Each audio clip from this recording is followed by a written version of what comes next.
వీక్షకులందరికీ నమస్కారం. ముందుగా రైతు సోదరులకు స్వాగతం.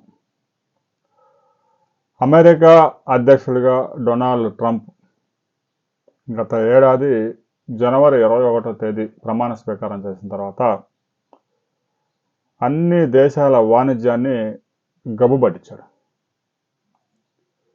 అప్పటికే ఉన్న సుంకాలను 50 నుంచి 100%, 100 నుంచి 200%, 200 నుంచి 250%కి పెంచుకుంటూ పోయాడు. గతంలో ఎప్పుడో పిచ్చి తుగ్లక్ అనే ఒక చరిత్రలో మనం చదువుకున్నాం. అలాంటి తుగ్లకు అమెరికాకి అధ్యక్షుడికి ప్రజెంట్ అయ్యాడు. దాంతో భారతదేశానికి కూడా గడిచిన ఏడాది కాలంగా అమెరికాకి జరిగే ఎక్స్పోర్ట్స్ విషయంలో చాలా ఒడిదుడుకులు, ధరల్లో వ్యత్యాసాలు వచ్చాయి. అలాంటి రంగాల్లో వ్యవసాయ రంగం కూడా ముందు వరుసలో ఉంది. ముఖ్యంగా అమెరికాకి ఆక్వా ఎక్స్పోర్ట్స్ ఎక్కువగా అమెరికాకు జరుగుతూ ఉన్నాయి. భారతదేశం నుంచి నేరుగా కొన్ని ఎక్స్పోర్ట్స్ అవుతూ ఉన్నాయి. రొయ్యలు లాంటివి అయితే ఆ రొయ్యల్ని చైనా వాడు దిగుమతి చేసుకొని అక్కడ బాగా ప్రాసెస్ చేసి వాటిని అమెరికాకి వాడి బ్రాండ్లో ఎక్స్పోర్ట్ చేసుకుంటా ఉన్నారు. రొయ్యలు మాత్రం ఆంధ్రప్రదేశ్ నుంచే చైనా వాడు తీసుకెళ్తా ఉన్నారు. అమెరికా ఎప్పుడైతే చైనా మీద, భారతదేశం మీద విపరీతమైన సుంకాలు పెంచాడో రొయ్యల సాగు సంక్షోభంలో పడిపోయింది. చేపల ఫిష్ మాత్రం దేశీయ అవసరాలే 95% ఉన్నాయి కాబట్టి పెద్దగా ఎక్స్పోర్ట్స్ లేవు. ఓన్లీ రొయ్యలు మాత్రమే విదేశాలకు ఎక్స్పోర్ట్ అవుతుంది. గడిచిన ఏడాది కాలంగా రొయ్యల రైతులు తీవ్ర సంక్షోభంలో ఉన్నారు. అందులో ఎలాంటి అనుమానం లేదు.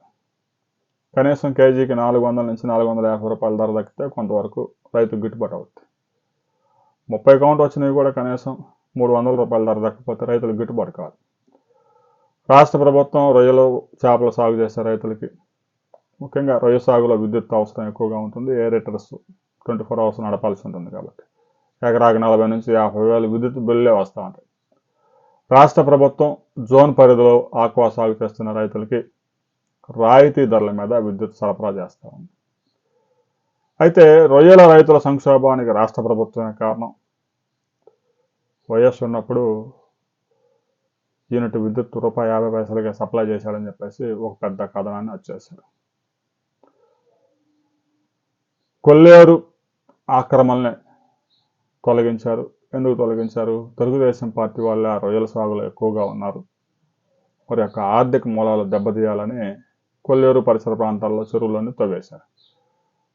ఆ తర్వాత ఆ చెరువులన్నీ వైసీపీ నాయకులు కబ్జా చేసుకున్నారు. ఇక 2019 నుంచి 2024 దాకా ఆక్వా రైతులు పడిపడి ఏడ్చినా కూడా దానా ధర కేజీకి ₹2 తగ్గించడానికి నానా పాటలు పడ్డారు. దానా తయారు చేసే కంపెనీలన్నింటిని పిలిచి మీరు దానా ధర తగ్గించాలన్నా కూడా మేము తగ్గించలేము అని స్పష్టంగా చెప్పేశారు. కేజీకి ₹20 దానా ధర తగ్గించింది వైసీపీ ప్రభుత్వం అని ప్రచారం చేసుకుంటా ఉన్నారు. దానా ధరలు తగ్గించడం అనేది ప్రభుత్వం చేతిలో ఉండదు. దానా ధరలు ఆయా తయారీ కంపెనీలు నిర్ణయిస్తాయి.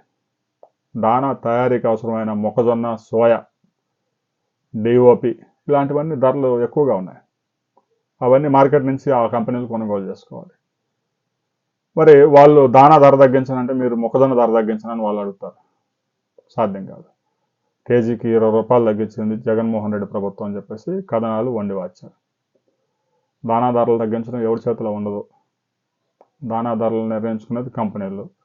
ఒక కేజీ తయారీకి ఎంత ఖర్చు అవుతుందో చూసుకొని వాడు 30% లాభం వేసుకొని దానా ధర నిర్ణయిస్తాడు.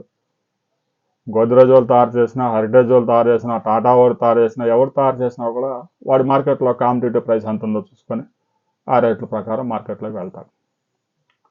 రొయ్యల ఎక్స్పోర్ట్స్ లేక రొయ్యల రంగం, ఆక్వా రంగంలో ముఖ్యంగా రొయ్యల సాగు చేస్తున్న రైతులు తీవ్ర ఇబ్బందులు పడుతూ ఉన్నారు. రొయ్య సాగు విస్తీర్ణాన్ని పరిమితం చేసుకోవాలి.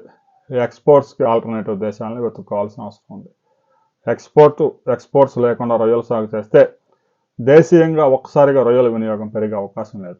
మొత్తం రొయ్యల ఉత్పత్తిలో కేవలం 20% మాత్రమే దేశీయంగా ఉపయోగిస్తున్నాం.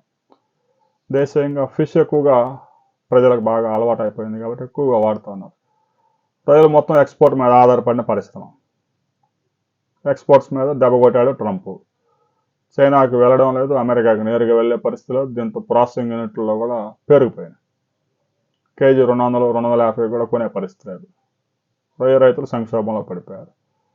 రాబోయే రోజుల్లో ఈ మార్కెట్ కోలుకోవాలంటే దేశీయంగా రొయ్యల వినియోగం పెంచాలి. ఎక్స్పోర్ట్స్ ఆల్టర్నేటివ్ దేశాలు కూడా ఎక్స్పోర్ట్ చేసే విధానాలని అవలంబించాలి.